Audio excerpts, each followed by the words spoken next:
5월은 가정의 달인데 특별히 우리 교회는 우리가 모두 영적으로 한 가족임을 확인하기 위해서 올투게더 예배를 드리고 있습니다. 우리 한번 고백합시다. 우리는 한 가족입니다. 그래서 지난주에는 하늘꿈 학교와 올투게더 예배를 드렸고, 오늘은 어버이 주일 예배를 드리면서 오후 2시에는 특별히 청년부와 함께 올투게더 예배를 드리게 되겠습니다.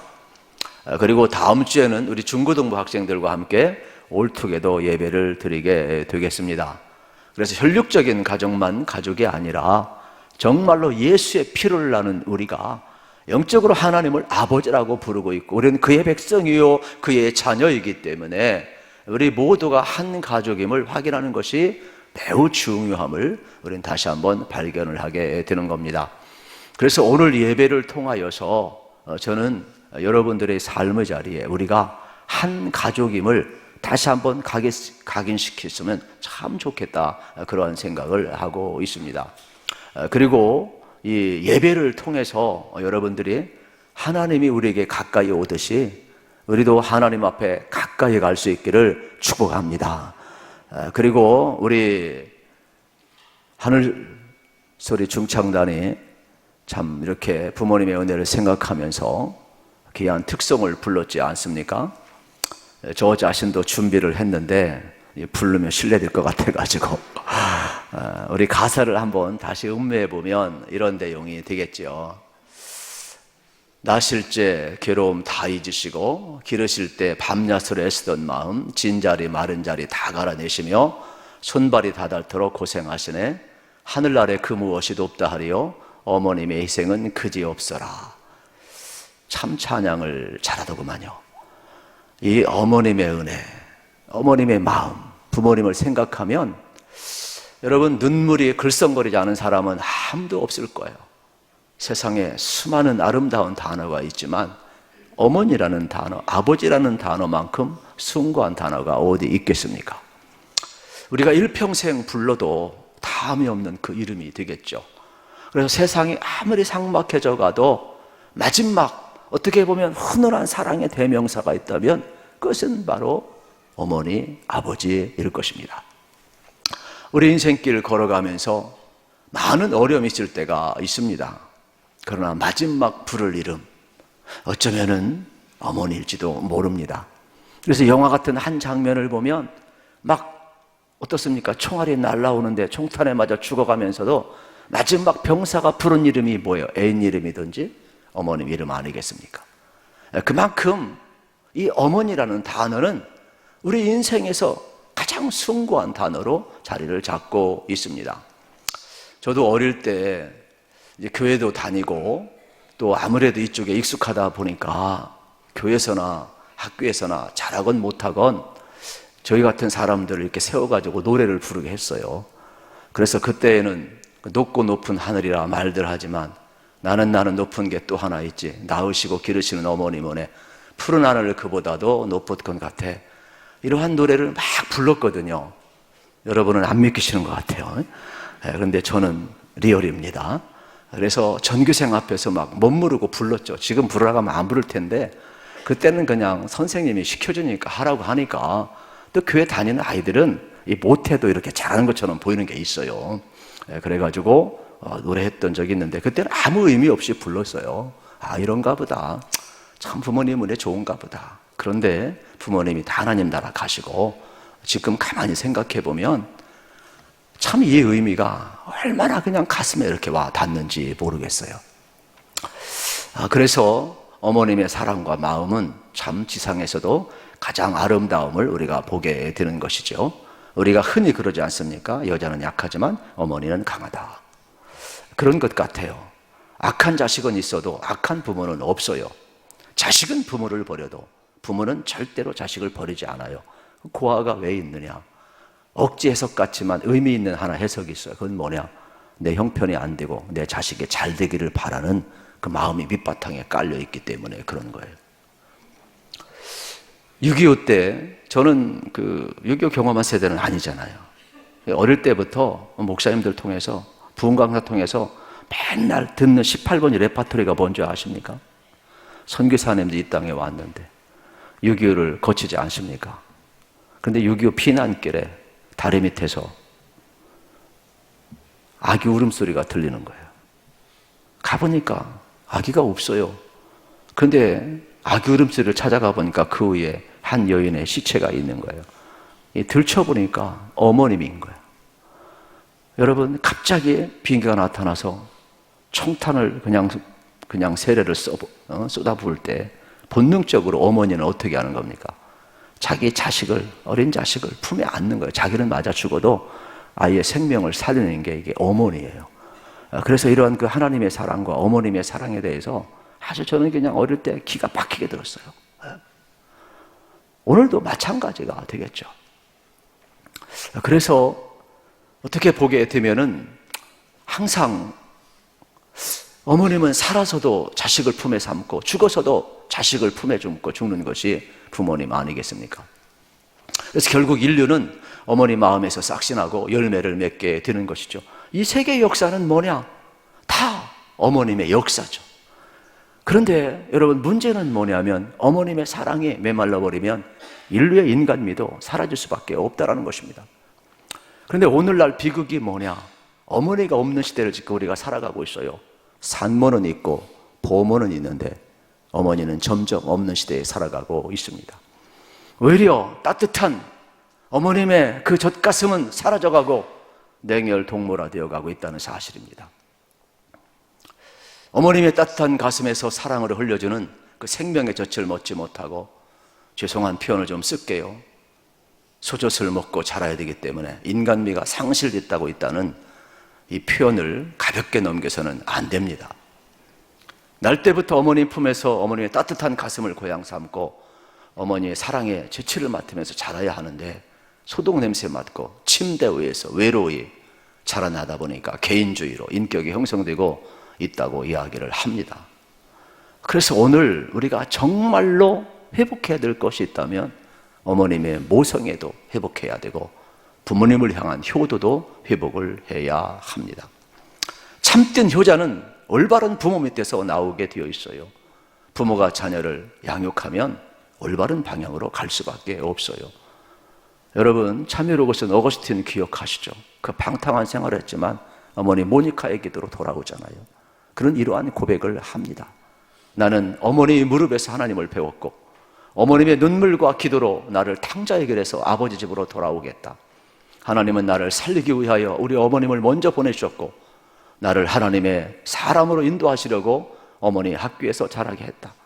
이 세상에 우리 어머님을 보내주신 하나님을 무한히 찬양합니다.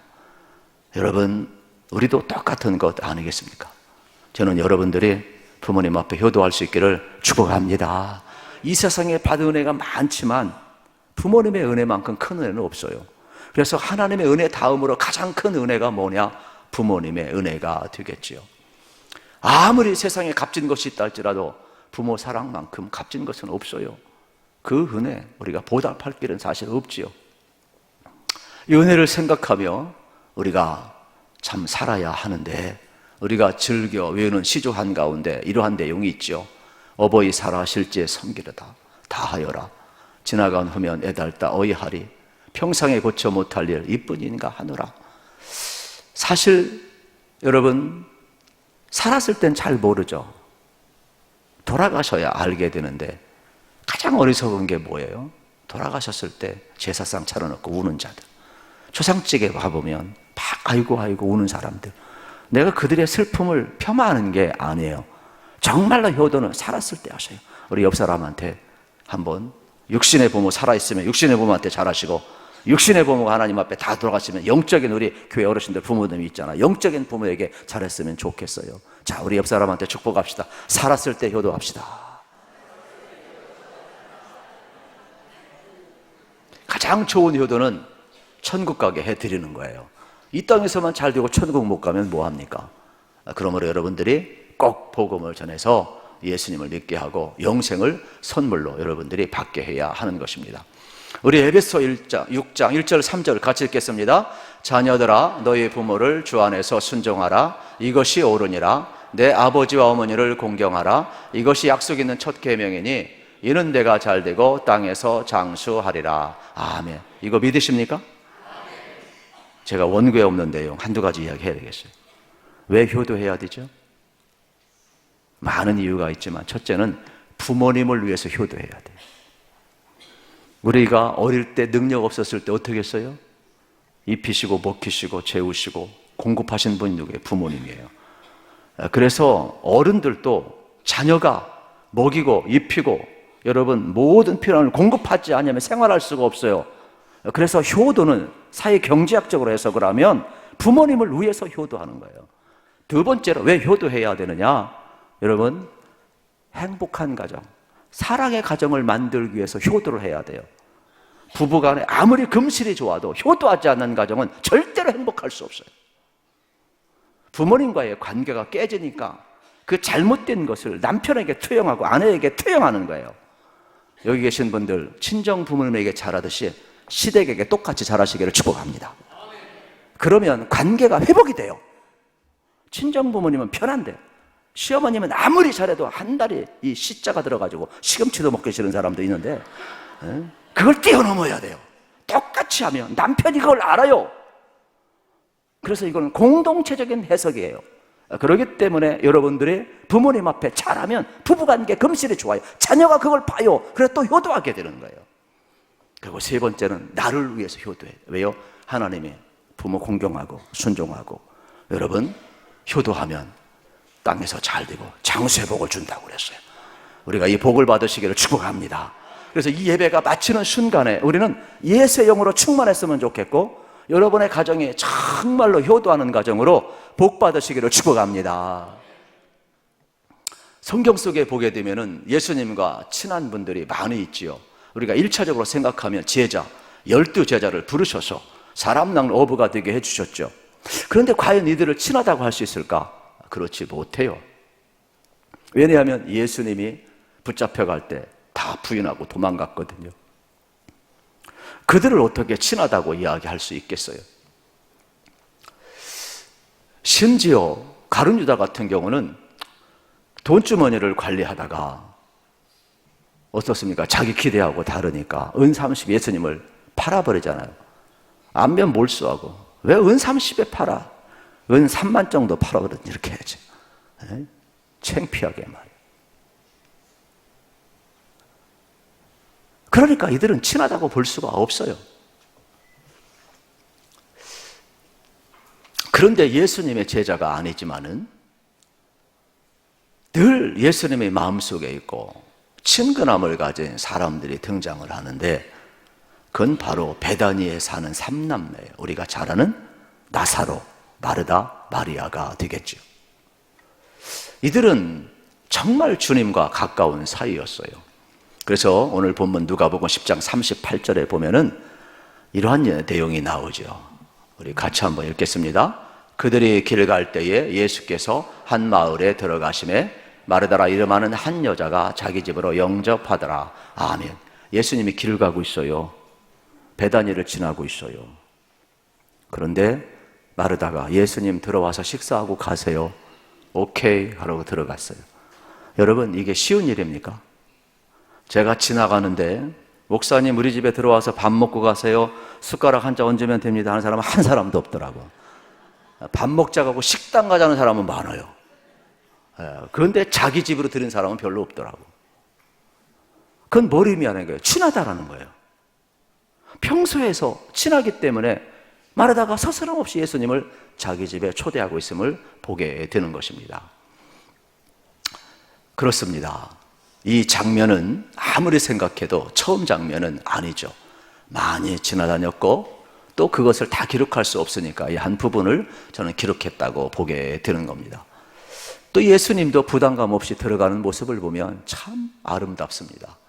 그래서 우리가 기존적인 관점을 좀 뛰어넘어서 하나님께서 좀 새롭게 여러분들에게 이 본문을 보게 해주시기를 원하고 있는데 저는 너무너무 본문이 아름다워요.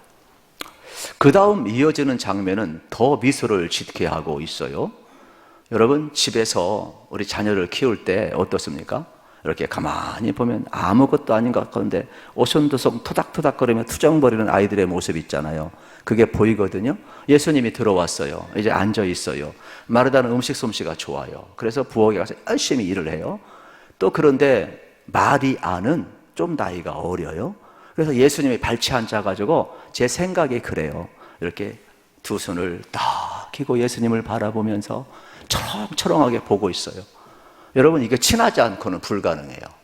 어떻게 발치 앉아서 민망하게 두 눈을 똑바로 뜨고 쳐다볼 수 있겠어요? 얼마나 친했으면 그러겠어요. 그런데 더 재미난 장면은 뭔지 아십니까? 가만히 일하다 보니까 마르다가 자기는 열심히 일하고 있는데 마리아는 노는 것처럼 보이는 거예요. 그래서 예수님 앞에 쫄랑쫄랑 와가지고 예수님 앞에 얘기하는 거예요. 예수님, 마리아 좀 혼내켜가지고 언니 좀 도우라고 좀 해주세요. 마르다도 예수님과 친하지 않았으면 불가능한 내용이에요. 여러분, 제가 여러분 집에 신방을 갔어요. 어느 누구도 나한테 와서 고발하는 사람이 없어요. 왜요? 목사도 일정한 선 어려운 거예요.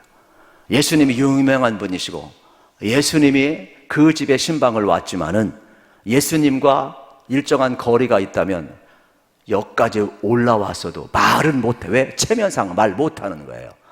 이렇게 와가지고 예수님 앞에 마르다가 와서 예수님 좀 마리아 좀 혼내켜가지고 좀 언니 좀 돕게 해주세요.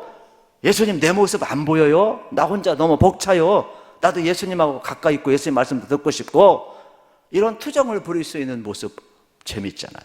친하지 않고는 불가능한 거예요.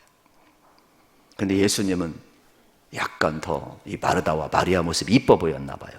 이렇게 정리를 하셔요. 마르다야, 너는 음식을 잘해. 그러니까 네가 해. 마리아가 가서 하면 음식 맛 없을지도 몰라. 네가 일해. 그리고 마리아를 향해서 이렇게 이야기합니다. 마리아야, 너는 그냥 한 가지 일만 해. 여기서 말씀 들어. 괜찮아.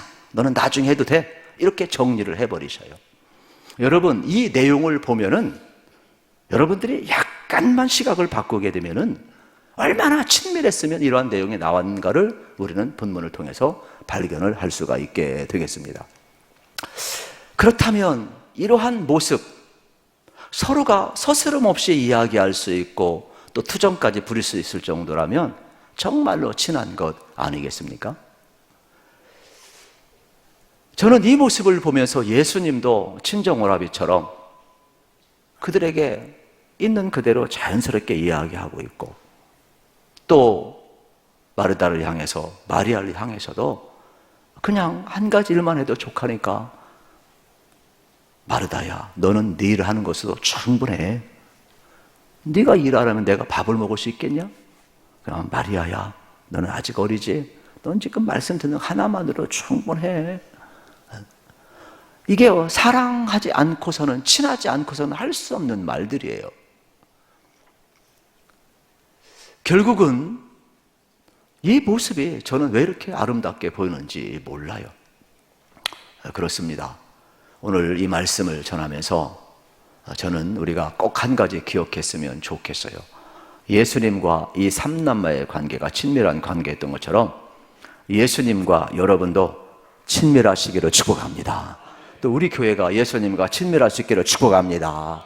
이것은 진짜 사랑의 관계였음을 우리가 발견하게 되는 것이죠. 나사로, 마르다, 마리아, 예수님을 정말 가까이 했어요. 그리고 예수님도 이들을 격식 없이 대하는 것을 보면 정말로 사랑했던 것을 보게 되는 겁니다. 두 번째로 삼남매가 예수님과 함께 나타나는 장면은 죽은 나사로, 여러분 살리는 장면에서 우리는 등장하는 것을 봅니다. 어느 날 나사로가 병들어 죽게 되었어요. 의원에게 갈 수도 없어요. 그런데 그의 동생 마르다와 마리아는 너무 걱정이 돼요. 그래가지고 사람을 예수님 앞에 보내서 연통을 넣어요. 예수님, 빨리 와서 내 오라비가 죽게 되었는데 기도라도 해주세요. 아니면 주님 살려주세요. 도와주세요. 이런 내용 연통을 넣게 되는 것이죠. 저는 여기에서도 마찬가지라고 생각을 합니다. 평상시에 예수님과 친밀하게 지내지 않았다면 위기의 때 예수님 생각 안 났을 거예요. 평상시에 얼마나 이 삼남매가 예수님하고 친하게 지냈으면 평상시에도 예수님께서 또 여기 삼남매 집에 갔겠죠. 또 이들도 예수님 앞에 미주알, 코주알 다 이야기를 했겠죠. 우리는 무슨 일 조금만 이야기해도 목사님한테 이야기하면 고자질 한다고 말 못하게 하는데 그게 왜 고자질입니까? 예? 여러분, 자녀의 일을 부모님이 아는 게 그게 왜 고자질입니까? 우리가 서로 알 때 모든 것이 소중한 것인데 어떻게 여러분 속에 일어나는 모든 일들을 목사는 왜 몰라야 됩니까? 생각을 바꾸세요. 목사는 다 알아야 교통정리가 되는 거예요. 아멘 좀 해보세요. 밖에서 엉뚱한 짓 해놓고 부모가 몰라야 됩니까? 말도 안 되는 거예요. 그렇게 해서 남을 욕하면 안 되는 거예요. 그래서 우리가 인생길 걸어가면서 여러분들이 하나님이 보고 계시고 우리가 영적인 가족임을 기억해서 이게 다 하나님을 위하고 여러분을 위하고 목회를 위하고요, 우리 모두를 위한 길임을 아셔야 돼요. 가정의 행복이 그 소통에 있다니까요. 오늘 우리 사이에 문제가 이 불통에 있다니까요. 엉뚱한 짓 밖에서 해놓고 문제 터지고 나서 맨 나중에 보고하는 사람 가장 나쁜 사람이에요. 보고 하지 말던지. 목회하면서 가장 힘든 게 그런 거예요. 예수님은 뭐 오죽했겠어요. 근데 예수님은 정말로 친밀했어요.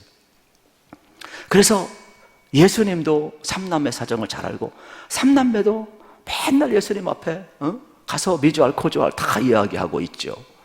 그런데 더 재미난 것은 뭔지 아십니까? 예수님이 어디 계신지를 어떻게 알았을까? 궁금하지 않습니까? 예수님은 예루살렘에 있습니까? 베다니만 있습니까? 아니잖아요. 예수님이 다른 곳 다 다니잖아요. 그러면 그 당시 뭐 핸드폰 있는 것도 아니고 뭐로 연락을 합니까? 사람을 통해서 연통을 하는데 예수님이 가신 곳에 사람을 보내서 예수님 빨리 오세요. 오라비가 죽게 되었어요. 도와주세요. 우리 자매는 할 일이 없어요. 예수님이 아니면 우린 절망할 수밖에 없어요. 그렇다면 적어도 우리는 뭘 생각할 수가 있어요? 예수님과 이 삼남매의 가정은 예수님이 자기 스케줄을 다 알려준 가정이 되겠죠. 저도 꼭 중요한 것은 꼭 부교육자들이 알리고 교회 또 중직에 꼭 알리고 그렇게 행동을 하거든요. 왜요? 무슨 일이 있을 때 비상 연락망이 있어야 될 거 아니에요. 비상 연락망 없이 우리가 어디 갈 수는 없어요. 그래서 항상 우리는 힘들어도 비상망을 연락을 해놓고 다니셔야 돼요. 절대로 혼자 잠수 타면 안 돼요. 이거 심각한 문제입니다. 인생을 살아갈 때 여러분들이 지혜롭게 살아가시기를 축복합니다. 더 놀라운 사실은 그러다 보니까 가장 위기의 상황 속에서 어떻게 됩니까? 마르다 마리아가 사람을 보내 연통을 넣을 수가 있었던 것을 볼 수가 있게 되겠습니다. 이것은 아주 친근함의 표시가 되겠죠. 그렇다면 우리들도 평상시 어떻게 지내야 될까? 방법이 없어요. 예수님 앞에 연통을 넣어야 되는데 여러분 직접 예수님 앞에 기도의 사연을 알았으면 좋겠어요. 예수님, 나 마음이 너무 힘들거든요. 예수님, 내 힘으로 이거 불가능하거든요. 예수님, 나 너무 외롭거든요. 예수님, 이건 누구한테 내 아픔 말할 수도 없거든요. 사연을 알아야 돼요. 그래야 여러분이 평상시 예수님과 친밀해져야 여러분의 위기 때 엉뚱한 짓 하지 않고 예수님 앞에 기도할 거 아니에요. 예수님 앞에 연통을 넣어야 될 거 아니에요. 그래서 평상시에 여러분들 어떻게 돼요? 예수님 앞에 기도 많이 하시고 여러분의 사연을 자꾸 연통하셔야 돼요. 할렐루야. 그래서 예수님과 친하게 지내시기를 축복합니다. 이만큼 우리는 언제나 예수님께 사연을 말하고 기도를 전달할 수 있어야 되는 것이 되겠습니다. 그리고 나서 예수님 이틀 후에 나사로의 집에 와요. 그리고 무덤 앞에서 우셔요. 성경에 예수님 우신 장면이 그렇게 많지를 않아요. 예루살렘을 보고 우셨고 나사로의 무덤 앞에서 우셨어요. 이때 사람들이 이야기합니다. 예수님이 정말로 나사로를 사랑했구나. 저 베다니에 사는 이 삼남매를 정말로 사랑했구나 느꼈던 것이죠. 그래서 요한복음 11장 35절 36절 병행 구절에서는 이렇게 이야기를 합니다. 예수께서 눈물을 흘리시더라. 이에 유대인들이 말하되 보라 그를 얼마나 사랑하였는가 하며. 유대인들도 놀랐다니까요. 얼마나 사랑했으면 눈물을 흘릴까? 그렇습니다. 예수님과 베다니에 사는 나사로, 마르다, 마리아의 관계는 이렇게 사랑의 관계였음을 보게 되는 것이죠. 그리고 예수님이 말씀을 하십니다. 무덤에 있는 나사로를 향하여, 죽은 나사로를 향하여 나사로야 나오라. 이거는 하나님의 영광을 위한 것이지만은 사실은 사랑의 편이죠. 죽은 자를 살리는 능력을 보여주기 위한 것이 아니라 얼마나 나사로를 사랑했는가를 우리 주님이 지금 말씀하는 거예요. 나사로야 나오라. 나사로가 살아나는 장면을 우리는 보게 되는 것이죠. 오늘 여러분도 마찬가지예요. 여러분 평상시 주님과 정말로 친밀하게 지나고 힘들고 어려울 때마다 주님 앞에 기도의 사연을 아뢰면 내가 내 힘으로 어찌할 수 없었을 때, 여러분 마르다와 마리아가 예수님과 친밀하니까 연통을 넣었잖아요. 여러분들 평상시에 무슨 일 있으면 교회 찾아오셔야 돼요. 예수님 찾아가셔야 돼요. 무릎을 꿇어야 돼요. 그 자리가 기도의 자리든 그 자리가 가정의 골방이든 그 자리가 여러분 삶의 자리이든 반드시 무릎을 꿇어야 돼요. 그래야만이 주님이 내 힘으로 어찌할 수 없을 때, 내가 무덤에 갇혔을 때, 죽은 상황 같은 그 자리에서 우리를 향하여 아무개요 아무개요 일어나라. 우리 절망의 자리에서 소망을 선포하며 생명의 역사를 부어주시는 분이 주님이신 것이에요. 그래서 여러분들의 평상시에 정말로 예수님과 친하게 지내시기를 축복합니다. 그래서 자꾸 나의 사연을 알아야 돼요. 자꾸 알아야 돼요. 그렇습니다. 우리 인생길 걸어가면서 성도들의 위기와 어려움 속에서 우리 주님은 동일하게 건져주시고 위로와 능력을 베푸신다는 것을 우리가 꼭 믿었으면 좋겠어요. 그러면 이러한 은혜를 누가 누렸을까? 여러분, 삼남매 은혜를 모두가 누렸을까? 그렇지는 않아요. 헤로드 왕이 누렸을까요? 그렇지는 않아요. 모든 권력을 가진 빌라도가 누렸을까요? 그렇지는 않아요. 겉으로 거룩했던 바리새인들이 누렸을까? 랍비들이 누렸을까? 그렇지는 않아요. 오히려 아무도 주목하지 않은 이 가난한 동네 베단의 이 삼남매가 주님과 친밀함을 누리고 있음을 보아야 하는 거예요. 현대인들은요, 수많은 군중 속에 살지만 군중 속에 고독을 느낀다고 하잖아요.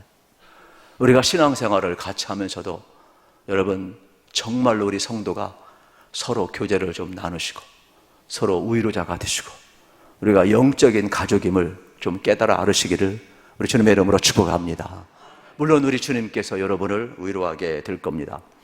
그럼에도 불구하고 이 삼남매에게는 예수님의 사랑이, 예수님의 따뜻한 눈길이 언제나 그 예수님의 마음과 친근함이 그 가정에 있었음을 보게 됩니다. 그래서 예수님이 부를 때마다, 연통을 올 때마다 달려가셨고, 예수님이 그 죽음의 자리에 나사로야 일어나라고 말씀할 수 있었고, 여러분 생명의 자리, 기적의 현장이 되게 해주신 것이 우리 주님임을 기억을 해야 되는 겁니다. 이 가정이 얼마나 아름답습니까?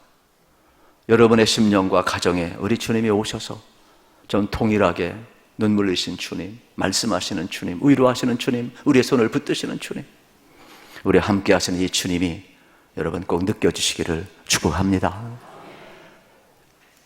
마지막 세 번째로는 예수님과 삼남매가 나오는 장면은 예수님이 십자가에 달리기 며칠 전 마리아가 와서 향유값을 깨트리는 장면에서 또다시 마지막 등장을 합니다.